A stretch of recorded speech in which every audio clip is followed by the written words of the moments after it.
Hello, my name is Susanne Evans and welcome to the ChangeStories podcast. This is a podcast for people who are interested in creating change, whether that is within organisations or for individuals. In each podcast episode, I will have a conversation with someone about their work to share their story. Each story and conversation will provide you with ideas and inspiration for your own organisation or for you personally.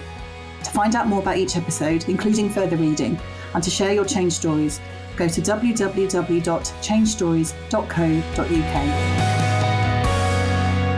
Hello and welcome to the Change Stories podcast. My guest today is Lucy Braun. Lucy is an independent change management advisor, researcher and coach. She brings more than 20 years of experience supporting complex change in private sector, non-profit, multilateral organisations offering high-stakes, multi-stakeholder and resource-constrained environments. Lucy is the initiator and lead researcher of the state of change management in the non-profit sector, the first global study examining how change is actually experienced, supported and sustained in non-profit organisations. The research draws insights from over 1,200 respondents worldwide and focuses on leadership alignment, capacity and overload, middle management support and the gap between formal frameworks and lived practice. Lucy is the founder of Shiftwise Collective, where she partners with leadership teams navigating strategic shifts, cultural change and organisational transition. Thank you so much for coming on the podcast today. I'm really excited to talk to you about this research because I think it's really fascinating. Such a pleasure to be with you, Susanna. I've been looking forward to this conversation for a while now, so very excited to share the findings with you. It's a really fascinating piece of research and we're going to dive into it in detail because although it's focused on non-profits and the respondents were from non-profits, but actually the findings I think are relevant to everybody. They certainly resonate with a lot of the clients that I work with. Before we get into the detail, I just wanted to ask you, so how did you decide to do this research? How did it come about? Well, it actually started with a very practical frustration in my own work as a change management and transformation professional. So over the years, I was trying to make the case for change management in nonprofit settings, and whether it was around proper resourcing or pacing of initiatives, or simply taking change more seriously as a discipline, and the results it can obviously achieve or the impacts that it can help achieve for nonprofits. And I kept finding myself reaching for data that just did not exist for the sector. So there was some really valuable research out there, as you know, on change management. But it's often coming from vendors that are promoting a specific methodology, or it is very much driven by for-profit participants.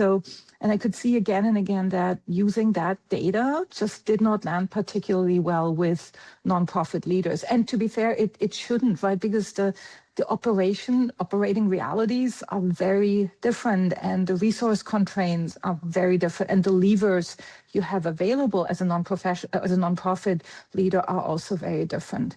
So bringing this corporate benchmarking into the nonprofit world just didn't really work. And at some point that gap just was too big to ignore in a way for me. And I said, why don't I try to bring some of this data into the picture? And I was very lucky in my previous job in the United Nations, while I was still a staff member there, I was allowed to run the first ever state of change management in the UN system survey in 2024. And then after becoming an independent consultant, I decided to run it for the entire sector with this first ever state of change management in the nonprofit sector last year. So it came out of that strong lived experience and a real absence of that sector-specific evidence to draw on. So the goal was to generate and fill this gap. And here we are with the data out and really fascinating discussions, exactly to your point, how relevant it actually, how true it rings to for-profit professionals. So let me pause here with the history of the state of change management. I love it. And I love the fact that you saw the gap and then decided to try and fill it, because I'm sure many people listening to this will have experienced something similar where you're trying to find something that is going to help you understand what's going on in your organisation and it doesn't exist. And I think many people would just have thought, oh, well, it's not there. I love the fact that you thought it's not there, but I'm going to make it happen, which I think is fantastic. And it was fun along the way as well, right? So I got to work with these the advisory board, and I was some fantastic people. Also just being able and privileged to work with them on this topic was also just a pure joy. So it was pain and passion that drove it, I would say, and brought it about. So, and it was great fun along the way. The best projects are often a mixture of both, in my experience. Yes, totally, indeed. And you had a lot of people responding to this. That is a huge amount of people, which makes me think that maybe in the sector there was also this recognition that there was a lack of data available. For sure. And I think what I'm particularly happy about is that really this truly global reach. I think 75 countries, and not with this global north imprint that we often have in the data. So I mean, countries from that you barely ever hear from, right? Like from all the way from Bangladesh and India, Indonesia, Cambodia, Malaysia to Chile, Brazil, Ecuador, Algeria, Chad, Senegal, right? Just to name a few really, truly global representation. Of course, it could be 100 and, all the countries in the world, but I was very happy for this first edition to have reached so deeply into the sector and into so many countries. It helped that we issued the questionnaire in 6 languages, right? Because again, oftentimes you put out the survey in English or in French or in German, and that limits your reach straight from the beginning. So I think that was a good decision, and I'm just truly happy to have seen responses from so many different regions, countries, contexts, organizational sizes, which speaks to that appetite that you mentioned, that people want to see the data, not just participate, but they want to use it themselves.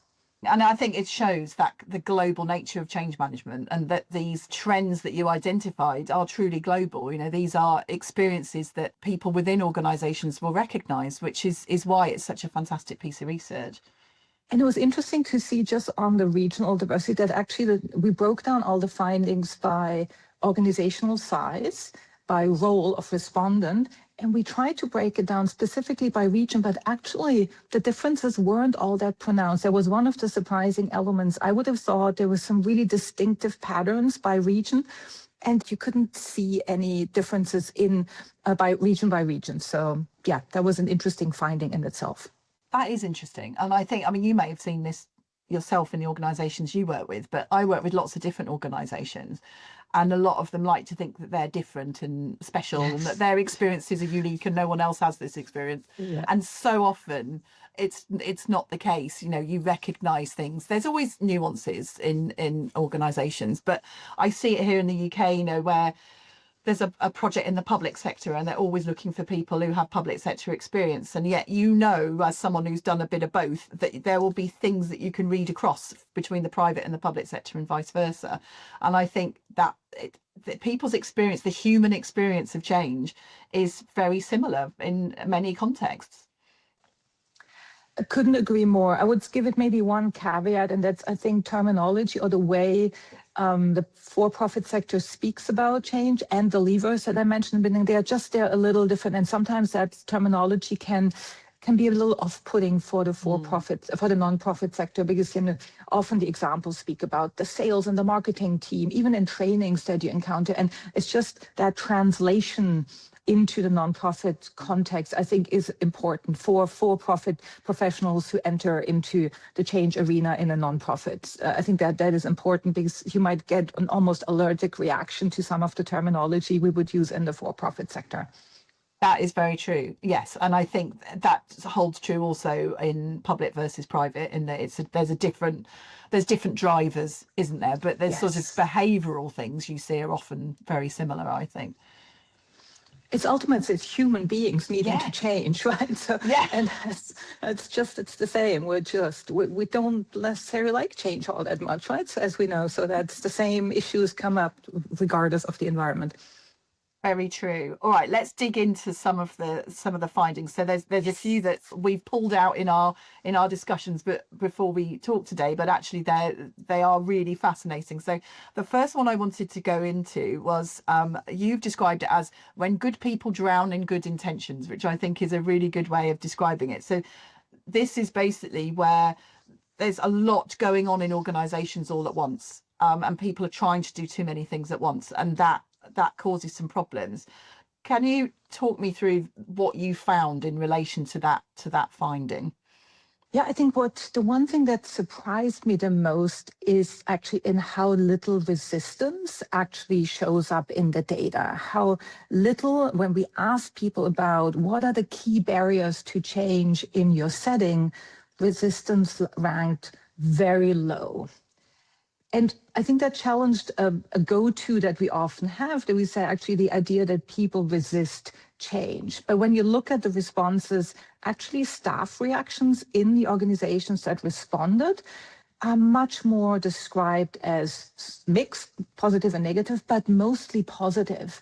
And resistance, as I said, barely registered as a key barrier in the data. But at the same time, we saw that nearly half of the organizations are running 4 or more major change initiatives in parallel. And actually only 6% said we're keeping up well with change. 6%, only 6% said we're keeping up well. So you have this combination of willingness on the one hand, willingness to change, and on the other side, real strain because of the volume that is, these organizations are trying to cope with. And I think that really shifts the narrative. It suggests that the issue is not that people do not want to change, it's that we're asking them to absorb far more change than the system can realistically carry at that time. So I think that was the interesting first finding on that. It really is good intentions, wanting to change, but there's just too much. And again, that's not sector specific. That's a reality for a lot of organizations out there. Yeah, I mean, I think that resonates so strongly with me in my experience of working in organisations, that there's 4 or more is not unusual for change initiatives, and some of them are huge. I was working in an organisation recently, it had 7 and they were massive. Each of them were proper transformations. They weren't small tweaks, these were big programmes going on. And I think you then get competition for resources, for priorities. They're not joined up together. The employees don't understand that kind of overarching story about how all of these fit together to deliver something, and it just becomes a mess, and then people start to get overloaded and fatigued. And I guess that's what this finding was showing you, that it isn't people are opposed to it, it's just there's just too much.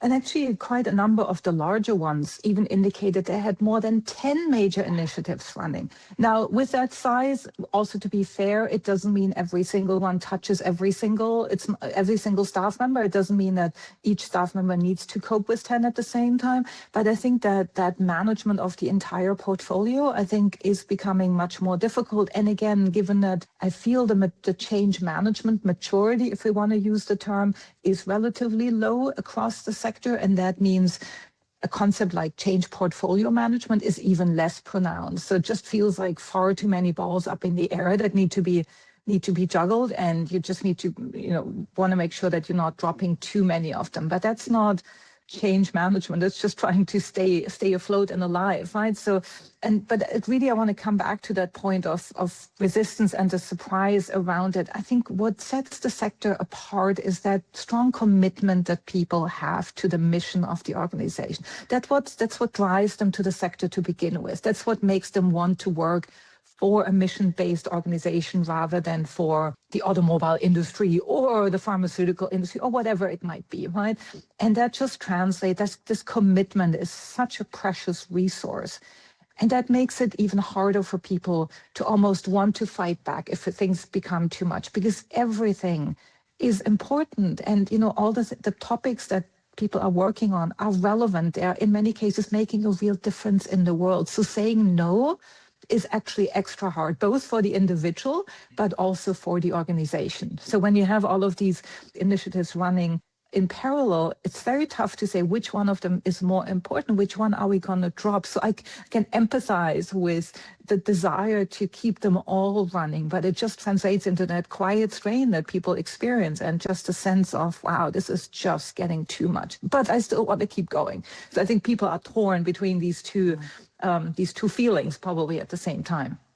And that's quite destructive, isn't it, for people in terms of their mental overload, but also for their ability to engage in the organisation. So it's like people's good intentions almost contribute. They make it worse. I wonder if in profit-based organisations, whether it's exactly the same, but I still think there is a tendency to overload, because I think what you say about resistance is really interesting.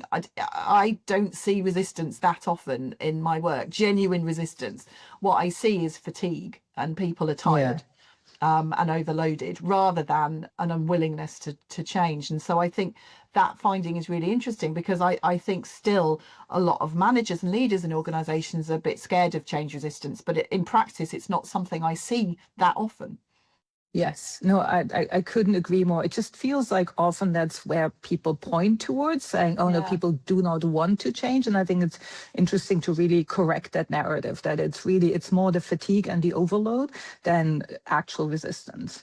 And I think just coming back to why saying no is so much harder, I think in nonprofits often is that often initiatives are also tied to funding, right? So you pretty much literally can't afford to say no, right? Because it's a requirement from your donor or from a larger funding, from an individual donor or a larger funding source. And it needs to be fit in. But I think what we're pushing for in the recommendations is to look at the pacing, right? Even if you need to accommodate many initiatives, look at the sequencing and the ebb and flow, and where you could potentially try to adjust the timelines and the milestones of some of these initiatives, just so that change load overall becomes more bearable. I think kind of that's a very tactical and practical thing to how you can deal with some of that overload. And I think as well, it's trying to tie it all together.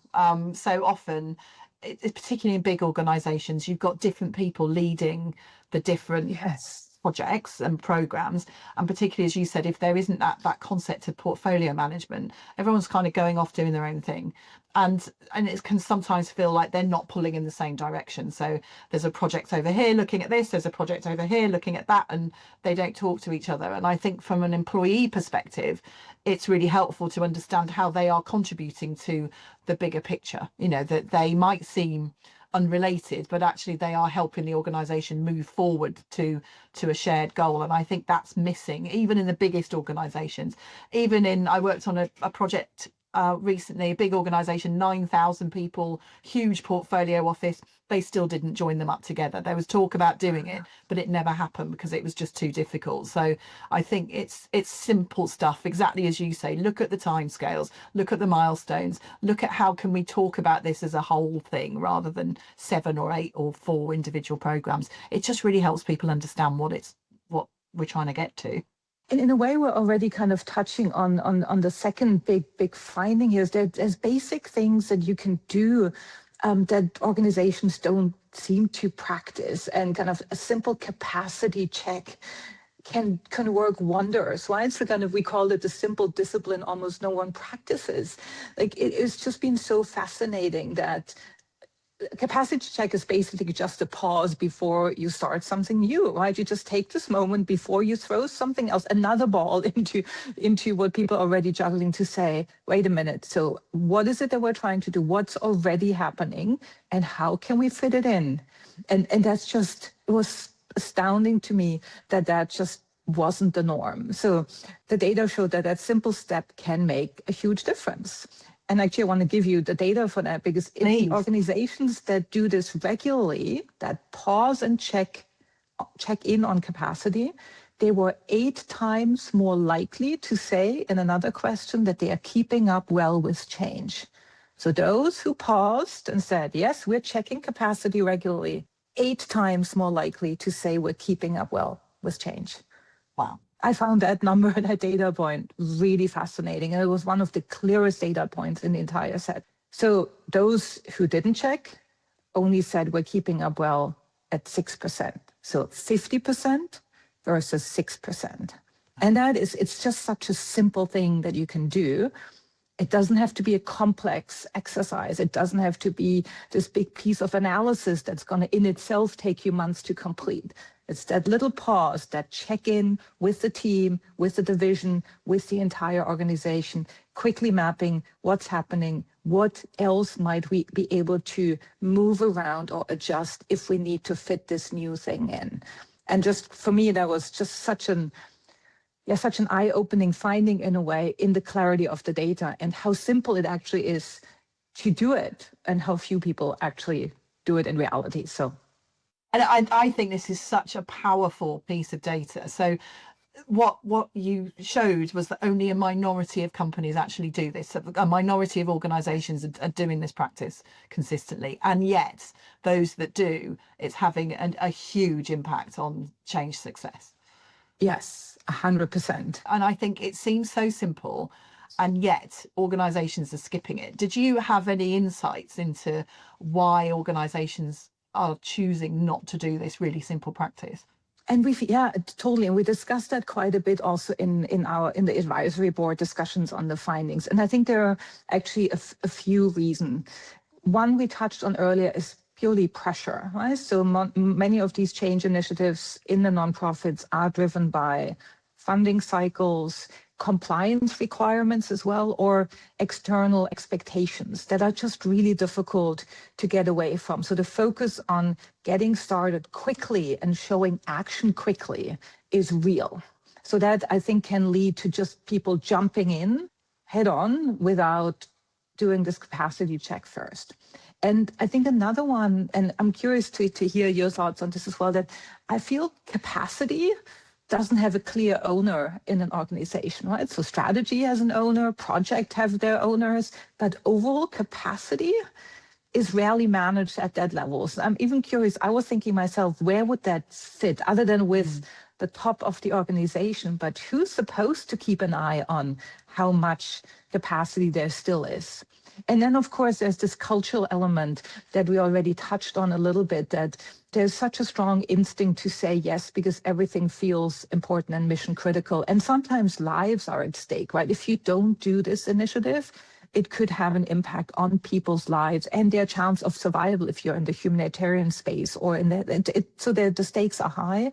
So the inclination to say yes is extra high. Actually, I wanted to the data point. So only 20% of the organizations say that they regularly check capacity. So only 28%, and about a third said they do not assess capacity at all. So 28% saying we do, and a third not at all. So I think it's not that the concept is unknown per se. I think it's just not embedded as a discipline in practice. And I think you're right. I was thinking while you were talking, where would this live? Who would do this as their responsibility? And it needs to be high up the organisation, because only those people have the overview, don't they, of all the things that are going on. So it needs to sit somewhere. But I don't know. It'd be interesting. I wonder if the organisations that are doing it, where it's happening, who takes responsibility for that. But I think the point you make about why it doesn't happen, I 100% agree with. I think it's just this treadmill that starts to happen in organizations, and sometimes it's really hard to get off of that treadmill and stop for a minute, and there's that pressure to keep delivering. I talk about it a lot in my work. The power of the pause is massively important, and there's a great study which was done a while ago, which was talked about in MIT Sloan magazine, about dysfunctional momentum, and it's that desire to keep going, but it can lead us in really bad directions. And I think it's really hard in organizations to say, hold on a minute, before we do anything else, I just want to stop and have a look at how things are going. But your data shows that it's essential. This is not a nice to have. This is not somebody wanting to put the brakes on and slow things down for no reason. This actually could lead to success or failure of what it is that you're trying to do. And I think that's what's so powerful about this research, is it offers up that data, because often in many organizations, senior people are very data driven. And so this gives us an opportunity as change professionals to say, well, look, if you don't do this, you're less likely to be successful, which is hugely powerful. Correct. And I love the power of the pause. I noted that out myself. So I think that's I think that's such a beautiful phrase right there, and so relevant based on what we just discussed. I think it also touches on that age-old discussion, I think, amongst us change professionals on where change management functions should sit, right? And I think that touches on that capacity, who owns capacity. I've always made the case that I think attached to the front office is actually a really good place, right? Because you have the leadership ear, but also you have that visibility across the organization in order to be able to help with that change portfolio management, but also just in terms of ensuring consistency in approaches. I think it's much easier if you do that attached to a front office rather than deep down attached to comms or HR or the project management office. But I'm curious kind of how you feel about where it should best sit. But the data to me makes the case to actually say the more closely attached to leadership it is, the better, without losing, of course, the connection to the reality on the ground, which is, of course, then a risk that you're so high up in the power sphere that you don't see the lived experience anymore. But I'm curious what you think in your experience, where it best, the change function with that capacity perspective best lives. I would agree. I think it needs to live somewhere around the leadership team, and whether it's a particular person in that team or someone who's attached to that team, I think it needs to sit there. But I also think it needs to become a formalized part of the project management process. So whenever I work on a project, I build in every 6 weeks a little pause, and it could be half a day or a day, but just where the project team come together and look at how things are going, but also go out to their stakeholders and ask their stakeholders how things are going. Do they understand this project? Do they know where it's going, etc.? And I did that on the basis of my own experiences of working on long-term projects with the same groups of people, where you discover perhaps you did a stakeholder analysis at the beginning of the project, and then it's kind of put in a drawer and no one ever looks at it again. But you continue to work with these people and you notice that their perception and their perspective is constantly changing. And so you need to check in more. And that I did that based on my own experiences. But it's interesting that this research backs up the kind of gut feeling that I had, that you can't just do something once and then put it away. And I think if we were able to create a shift in practice where when people were planning a project or planning some change, they built in those regular moments of capacity checking and just checking in, that would be a huge shift in the way that change is done, and would be hugely powerful, I think. Agreed. And I think when you surface capacity as part of the discussion as well, I think what also shifts is that change becomes something you actively shape rather than something that accumulates and just happens to you as an organization. So when that capacity becomes explicit, you start having, I think, a different conversation, not just is this important and can we carry this, but instead, can we carry this right now, and what needs to move to make space. So it really changes the conversation away from just that. Is it important to how can we actually make this happen now? What needs to give, and what else might we need to adjust? So prioritization then also becomes much more pronounced and makes real sense in that case. So, but it also changes expectations, I think, in a way, because leaders become more aware of the load they are creating, and teams have a more legitimate basis to push back gently or renegotiate timelines. So I think it really is that capacity check is a game changer for the entire conversation. And that I think it has an impact on the outcomes that can be achieved as well, if you plan for it carefully and how it fits in, rather than just running and trying to make it happen, regardless of what it means for people and their workload and their health and well-being as well. So small shift in practice, but a big shift in how change is experienced. Absolutely, I think. yeah, and that's the thing. It's not a massive change to how things are done. It's like a small shift, but as you say, can create something really big. And I think it links back to what you were saying before, that it needs to be managed and held at the right place, because if it's too senior in the organisation, people are too far removed from the day to day. And you see this in organisations all the time, when you've got a leadership team who are creating all these plans and ideas and initiatives, but they don't necessarily understand what's happening to people out there working, on the front line. And I feel like this links into one of your other findings about that there's a gap sometimes in perception between the leaders and what they think is feasible and how they think things are going, and how people are actually experiencing the organization when they're in it. You call it an echo chamber at the top, and I think that's an interesting finding, and it almost links together, doesn't it, that the leaders think capacity is this kind of infinite thing, and actually people on the ground realize, well, no, we can't deliver all of this because we don't have the space. And I think that was, I probably always had the gut feeling as well that echo chamber exists based Yes. on, again, the lived experience, but the difference in the data was quite stark. So when we asked there was a lot of senior leaders, we had a lot of very senior respondents to the survey as well, many who identified as leaders of the organization, given the size, right? Because oftentimes, and we had small organizations, so the person in charge of change by default was the executive, right? So, but out of that population, 43% of them said themselves that their leadership support is effective or very effective. So 43% said we're doing a really good job when it comes to leading and supporting change. But then when we looked at what people managers and change practitioners said about that support, that dropped to around 14%. So 43% of leaders saying, we're doing a good job. And then the people at the levels below, people managers and change specialists in this case, it dropped to around 14%. And then, so the same leadership is being experienced very differently, clearly.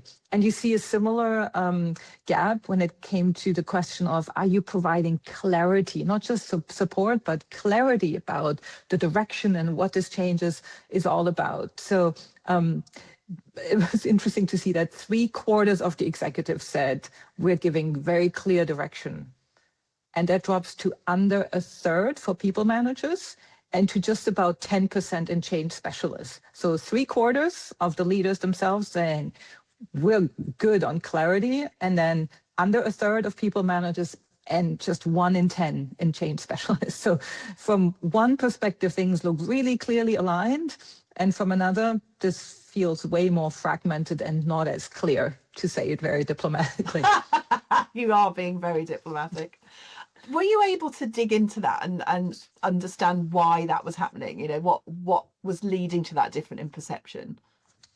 So some of the open-ended questions gave us some insights into that. And I think it comes down to perspective and proximity. So leaders tend to see, right, intent and strategy and the overall direction by function a lot more clear. That's their day-to-day, right? And then people managers and the teams below, they experience the execution and the trade-offs and the competing demands a lot more directly. So they're looking at the same change just from very different vantage points.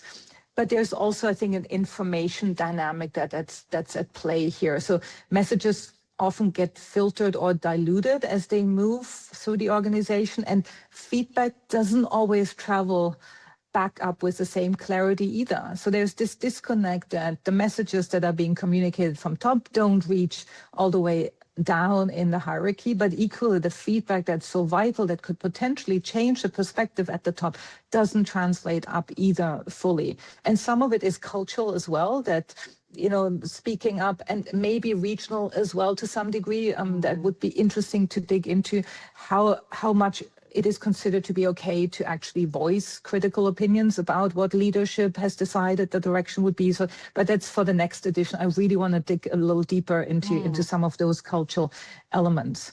So I think it's the different in perspective and the proximity to the execution of the change that leads to that disconnect. And again, I think you made the point earlier, there's this cumulative effect that leaders may be looking at one initiative at the time, and often also if it's a larger organization, just with the head of their own function on, right? So this is the really important fundraising initiative, or this is the really important finance-driven system change, right? But the teams deal with the effects of them all in their day-to-day. Well, it's easier for leaders to just see them as individual parcels.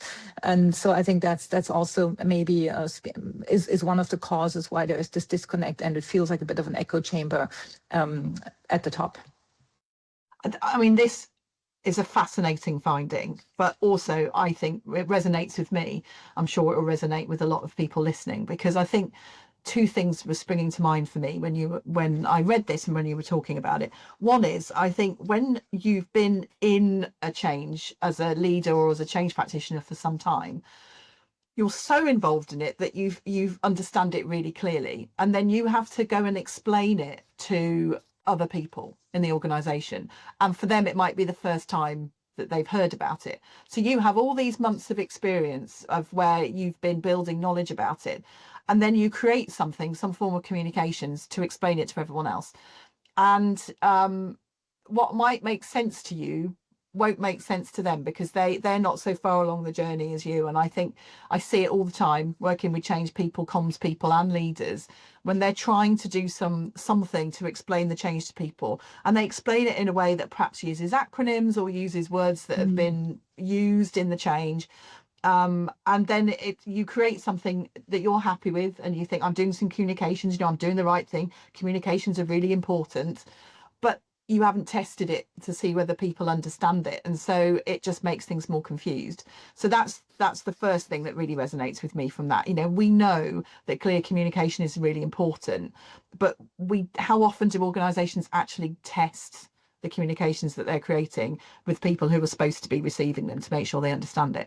And then the second thing I was thinking about when you were saying about feedback is, most of the time in the organizations I work with, the communication is one way. So a leader will go out and deliver some communications, or the change team will send out an email or put something on the internet, and there's no opportunity for people to give feedback, or if there is, it's limited. And I think there's a fear sometimes, and I recognise it in myself early on in my career, that you don't want people to ask you questions because you're worried you won't be able to answer them, or it feels like they're unpicking something that you've tried to do. So I think there's this kind of pressure to send something out, tick that box that you've done the communications, you've done the thing that's important, and then you move on. And I think organisations need to spend more time making it two-way and really testing whether what they're doing is working. I don't know whether that resonates with you, but that's what I see time and time again. 100%. And I originally came to change management from the comms side. So I first did change comms and then kind of went into all in a way. But there's this example that I keep citing. Everyone who's participating in the training with me knows this example. There's this brown bag invitation that I've seen in real life and participated in. And so for starters, it was supposedly, let's hear from you about the vision for this project. It was a rollout of a new HR system. So even the heading said, we want to hear from you. Now, this thing was scheduled over lunch, right? Because people have nothing better to do than, feeding into a new project over lunch when they should really be having a little break, right? So that was the first thing. Now, this was a 1-hour session. It indicated on the invite that seating was limited, right? I guess probably well intended, right? To say there's only so many seats available. What's the signal that you're sending here? We only want to hear from a few of you because we didn't even book a big enough meeting room for all of you to fit in, right? And then 55 minutes of talking from the people in charge of the project. No. 5 minutes for Q&A. So, I think it happens time and again. So there's these signals, but it's really just for show, right? So kind of it's not really engagement. It's not participation. You're ticking the box and we've done a bit of a listening exercise. And I think that creates such cynicism in people, right? When they hear these fake engagement activities, and they might not be intended as fake, right? But they're just ill executed, and people feel like, no, you really do not want to hear from us. Otherwise, you would have done this very differently. So I think the importance of ensuring you're creating mechanism in your change journey that allow people to truly engage and participate. I think we know that as change professionals, it's vital for the success. If it's done to people rather than with people, I think your chances of success are just much lower.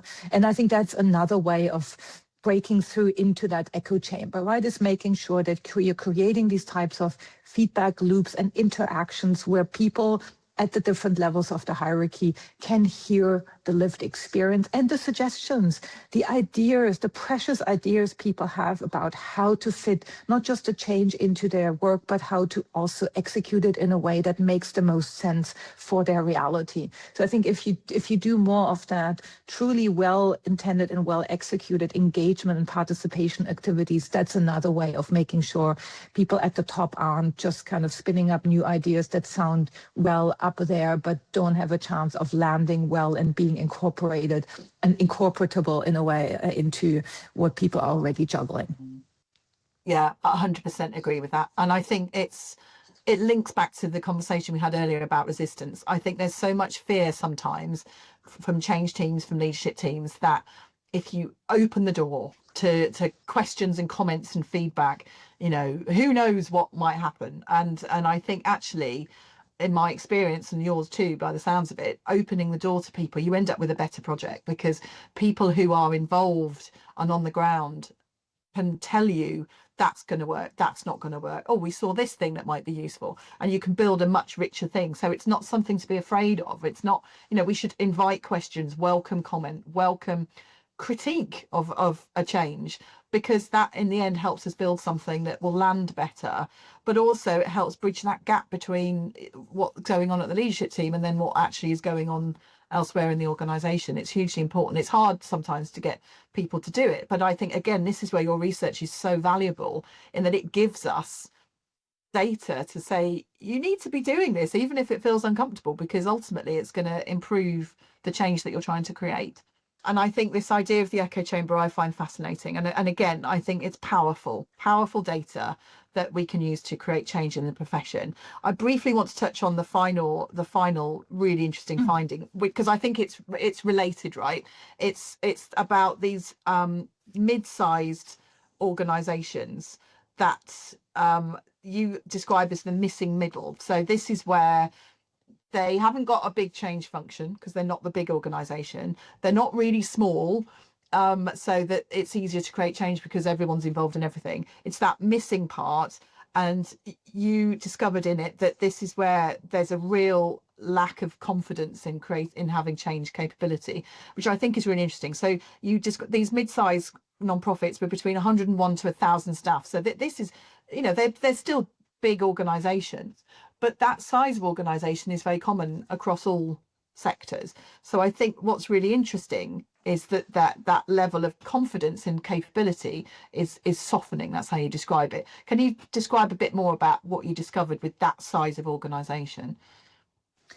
Yeah, and I think I mentioned earlier that actually regional differences weren't as pronounced, but one of the clearest patterns is that size of an organization really shapes how change is experienced. So the smaller organizations, as you said, they tend to adapt more quickly. It's easier, right? Because you can rely on that proximity. In the very small ones, everyone's in the same room, right? Probably share one big office, right? And so this informal coordination, and with leaders themselves being directly involved in the change, often just make things much easier. But then the larger organizations, on the other hand, the very large ones, are more structured. Of course, that's where you're more likely to have the dedicated roles and frameworks and processes, even though we also found that the frameworks and processes and the large ones aren't necessarily always used either, right? But at least you have them in place. But that middle stands out. Now, I have to say 101 to 1,000 is still a large range. And there's range within that range. And probably in the next round, we might break it down even further, right? But we already had many organizational sizes to pick on. But given the findings, I think in the next iterations, we're going to break it down even further to see whether there's, what that range really holds. But you definitely, in that size, you see that dip much, weaker structures and lower consistency in some of the key practices around change management. So that dip in capability is very pronounced compared to the very small and the very large ones. And I think they're kind of in a transition phase, right? So they've outgrown the informal ways of working, yet they don't have yet built the structures that they actually would need. And whether that comes down to funding constraints or just not having having understood fully that they've grown up in a way. That's just really interesting and to explore some further. And I was actually hoping to maybe have some focus group discussions as well over the course of this year to dive a little more deeply. But they're least likely to have a dedicated change role or team, and less likely to carry out the practices that we would consider good or best practice, such as capacity checks. They were the least likely to do the capacity checks that we extensively talked about. But of course, the level of complexity has risen for them. Yes. So they are no longer small. So they need a different way of dealing with change, and they don't at the moment. I find that really interesting, because I think that's a pattern that's reflected in a lot of organisations who are in that part where they've moved from being a small organisation to a medium-sized, but the structure has not necessarily kept pace. The structure and the kind of infrastructure, I guess, around the organisation has not kept pace with the size and the complexity, and it's a real recognition of that kind of crunch point that happens in a lot of these organizations as they grow, not just on change but on lots of things. People management, for example, is another one that crops up in these organizations as they get larger. It becomes more and more complex and more formalized, but they don't necessarily have the infrastructure around themselves to cope with it. 100%. And yes, it's a good point. I think it applies to all structures, project management, HR, probably all the functions, right, suffer from that challenge of not yet or needing to put new structures in place, while in the past you were able to rely on that proximity and that informal level that has really helped you be very agile and be responsive to whatever the environment threw at you. And that just no longer works. And you've touched on in our conversation what you want to add in next time. So there's obviously going to be a next time, which I'm pleased about. Yes. What are the things that you are going to focus on? I guess it'll be things that have come out of this research, but are there specific areas that you're going to really focus on next time around? So we want to do this every 2 years. I don't have the capacity to do this, given that it's just kind of it's a side hustle, right? In a way. So it's not something that I do for a living, right? And it's not generating an income for me. So this is really a passion project, as I said in the beginning. So we'll do it every 2 years. I want to find a way to build in additional discussion. So a survey can only reach so far, and we found a good balance, I think, between closed-ended questions and very rich feedback through open-ended questions. But I kept reading the comments and was like, oh, I wish I could have a follow-up conversation with you. So the initial idea was to potentially also have some focus group discussions, or finding ways to bring some of the participants together in a way. And I think that's one of the elements that I want to bring into the next edition, is an even further qualitative element without losing the power of the quantitative data, because I think I wouldn't want to go too much into only, and I don't mean this at all in a demeaning way, but only having insights coming out of focus group discussions. I still want really solid quantitative data in addition to that. So I think the power is going to lie in the two. So the breakdown of the sizes is going to be important in that 101 to 1,000. And I think one of the elements, given how pronounced the differences in roles was, how people responded, would potentially be taking people down parallel tracks depending on what they indicate their role is, in terms of additional questions that we might want to ask some leaders, additional questions that we might want to ask some change professionals.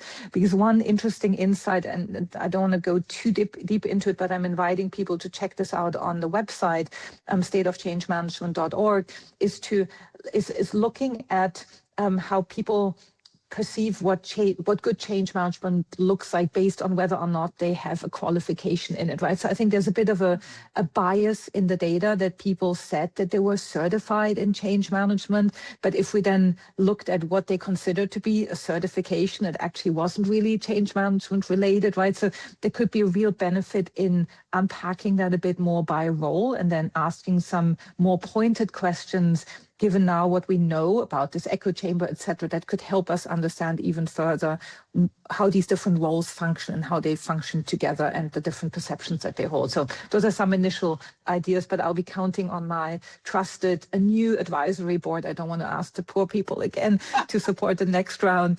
So I'll work on with the advisory board on the design and invite everyone who has ideas to feed it into as well, who wants to participate in the next iteration, be it as a board member or as a participant. You have a feedback form on stateofchangemanagement.org. And I'd love to stay in touch with anyone who's interested in helping shape the next iteration. Fantastic. Well, I'm really looking forward to seeing the next iteration. We'll make sure the link to your website and the outcomes of your research are in the show notes so people know where to go and look for those. But if people are interested in finding out more, first of all, you've told them the website for the research, but where can they find out more about you and the work that you do outside of all this wonderful research?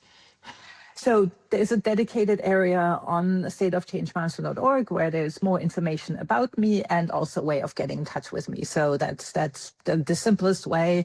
I'm always happy to have a follow-up conversation. And yeah, it's just feedback is really relevant and interesting for me, how it lands with people. I've had interesting discussions, as you mentioned, from people within the for-profit sector or the public sector, and just kind of seeing that a lot of these findings resonate, and then generating ideas for how else to pack this into recommendations. We put out 10 recommendations and a playbook that's also findable on the website.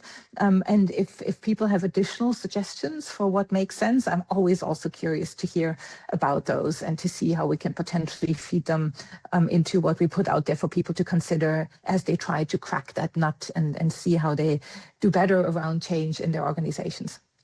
Fantastic. Thank you. Well, I really encourage people to have a look because it is a brilliant piece of research. Congratulations on doing it. I shall look forward to the next iteration. And thank you so much for coming on the podcast. It's been an absolute joy to speak to you. And thank you, Susanne. It's really been wonderful. And thank you for giving me the opportunity to talk about this passion project. And to be continued, I hope, in many, many years to come. I hope so too. We'll do another one when you do the next one. Excellent. Yes, very good. Thank you so much for listening to this episode of the Change Stories podcast.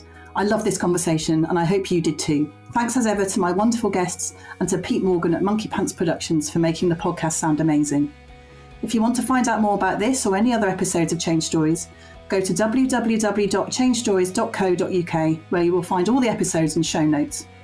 If you have enjoyed listening, please rate and review the Change Stories podcast on your podcast listening platform. And do please let me know if you have ideas or requests for future episodes. You can contact me and find out more about change and storytelling on my website, www.feldsparconsulting.com. Thanks again for joining in with the Change Stories conversation.